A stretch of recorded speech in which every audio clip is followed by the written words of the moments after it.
Alrighty, so this is going to be an unscripted video that's also going to be a lot shorter in length than what we've seen in the last, couple months or so.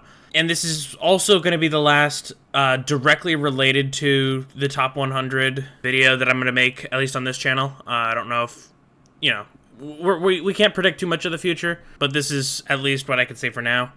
And this is going to be as close as we're going to get to an honorable mentions kind of section. And I'm calling it the next 10 because it's just the 10 greatest raiders who, for whatever reason, I'll list it as we go along, did not make the top 100. And I think, we'll just get started with that. The first one, Datto. Datto, I think, correctly didn't make top 100, but I, also think if he did make it in, that would have also been, the correct verdict. I know it's a bit confusing, but it's he would have been by far the least skilled player, just in raw ability, by, no small margin, too. Datto's greatness, the category that he would be graded upon for getting in there is just how much he discovered about raids, not just the fact that he has kind of the only guides left on YouTube that haven't been torn to shreds because of them, they're just outdated. The damage methods are wrong, and Datto's damage methods are wrong, but they were right for the time. As well as, he figured out monitors. He is on the team that did the second ever Vault of Glass completion. He was, in contention for world's first, ever since this started. And he does have, in the grand scheme of raiders, Crota solos and Axic solos aren't, that important. But it should be noted he does have, a pre-cannon glitch Axic solo, which is definitely notable for the player of his caliber. Next up, Newan. Newan is kind of so the era that he played in was kind of like the cruelty era. He wasn't up there with the cruelties and the Baxleys where he had 20 plus records. I believe Newan still had 8 or 9 world records, which is just a lot of records to not have a person be included in this, especially someone who was, he was usually the third or fourth best player on these teams, but at the same time, a lot of people who did make top 100 could say they were the third or fourth best players on these teams. Next up is Sham Minecraft 600. Sham, he was the Crota guest we had. He was probably the best guest we had, honestly. I had such a great time talking with him. He was so excited to help with this project. Came in very late. I'm very happy that he was able to put on a great performance. He also is probably one of the bigger snubs of the recent era. I'm not going to talk too much about the pre-Age of Triumph Crota stuff, because all that really did in terms of its impact on top 100 was mess with some of the speed ranks, because some of them are several minutes lower than they should be. But it's I'm not going to count those to anything. He still had an Age of Triumph Crota. He still had a lot of Crota solo stuff. He's one of the best Crota soloers in the world right now. He does kind of everything Crota.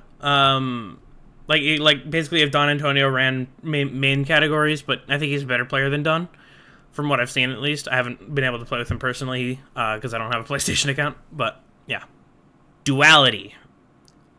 Duality is the number one person I was, criticized for not including in the top 100, from pretty much all directions. There was multiple people who were slated to work on the project that refused to help when they learned that Duality wasn't in it, which, caused some delays in the project, but we got it out. We're fine now.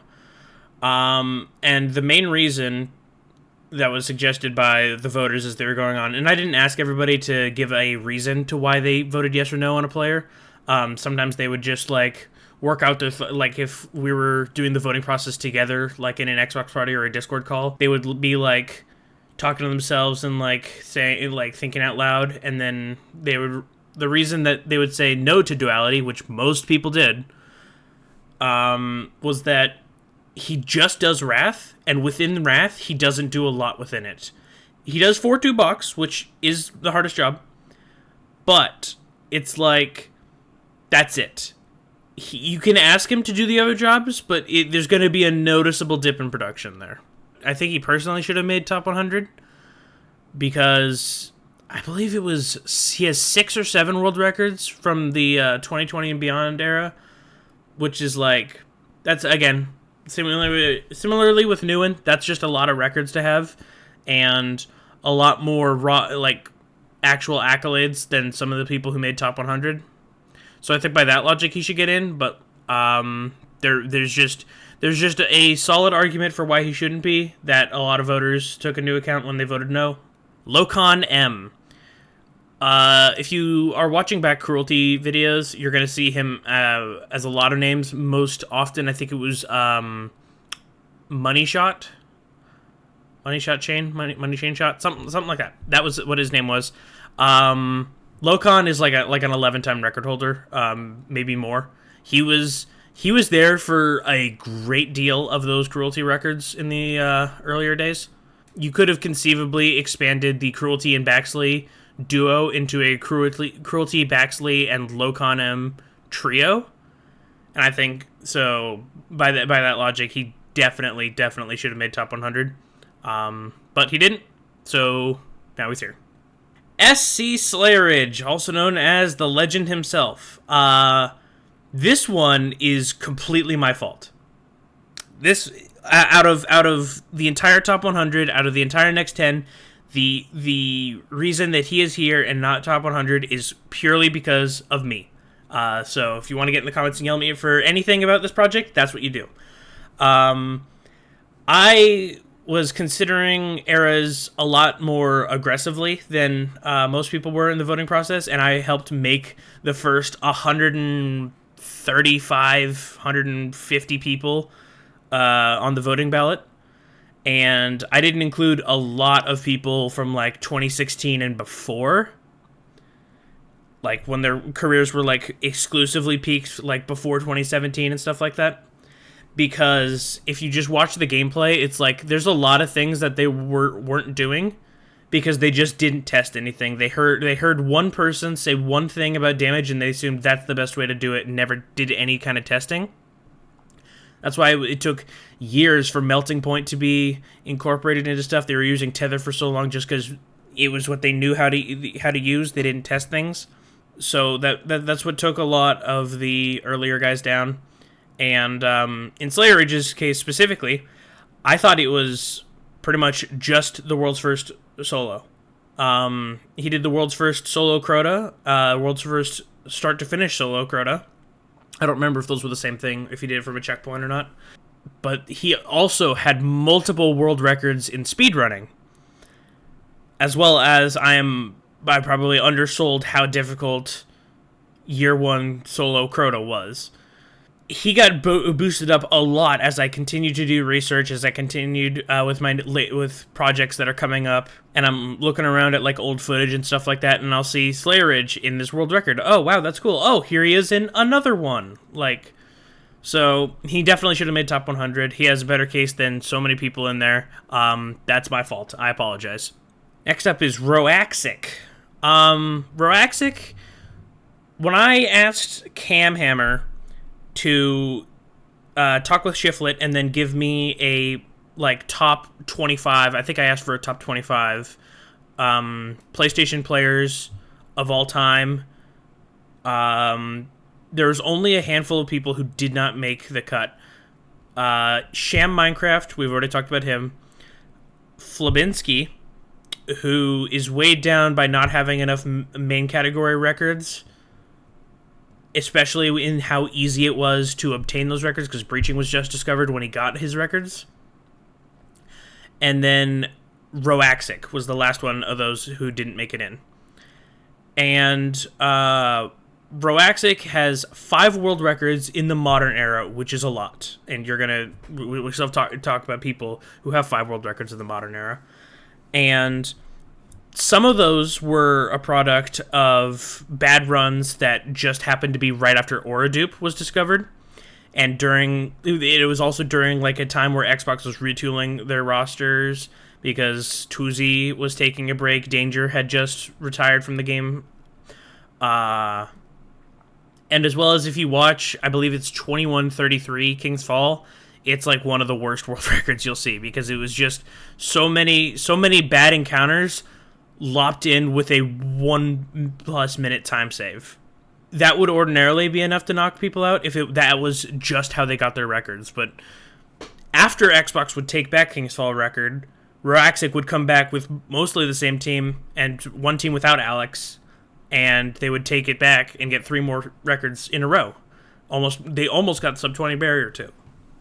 So there's like a lot of reasons to have Axic and really not enough against him, I would say, especially because he got 4 world records after it became, so free.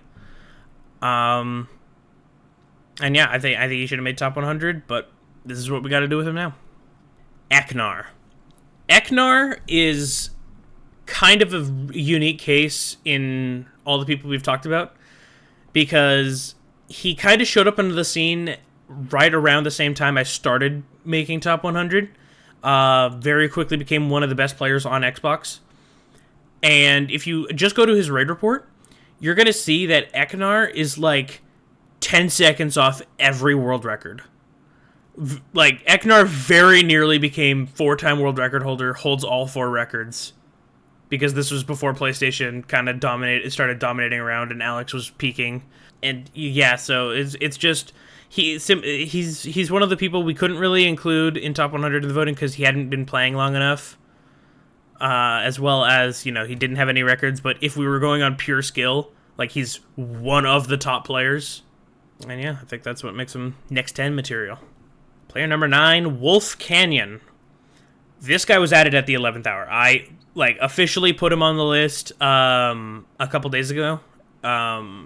Wolf Canyon is in the category of players, as well as the person we're going to talk about next, who, since the list was finished in May of last year, has since proven themselves as top 100 material. Wolf has 4 world records. Now, some of them did not last very long, but that's still 4 is still 4 world records. Including currently holding 635. Yeah, basically it's just kind of he's proven himself as a player skill-wise and accolade-wise as definitely above a lot of people in the top 100 you could point to, simply in terms of raw accolades and speed rank and stuff like that. And I think he's a pretty good addition to the next 10. Last, very certainly not least, is Brady. Brady is the reason I'm making this video, because when the voting was completed in May of 2023, Brady was a fucking nobody. No world records, wasn't really even in the speedrunning scene at all. But that summer, he would come on to the scene, start practicing IRB, and then become arguably at least I would argue, one of the top 3 best players currently in the game. Now, that alone is enough to be top 100 consideration, just on skill-wise, because there was, I think it was only 2 or 3 people who got on to the top 100 with 0 world records, besides the solo guys. But Brady also has 7 world records, which is more than a great deal of people in the top 100. So there's 0 arguments that exist currently for Brady not being in the top 100. He's just simply has accumulated everything since the editing process for top 100 had begun. I had completed at least 1 section by the time he got his first record, I think. So this one is similarly with Wolf, but probably also a superior case to Wolf's, where it's just hey man, if I had made the list, starting in 2024, you definitely would have been in there, but this is just how it is now. And I think that's how we'll wrap up the next 10. Thanks for watching.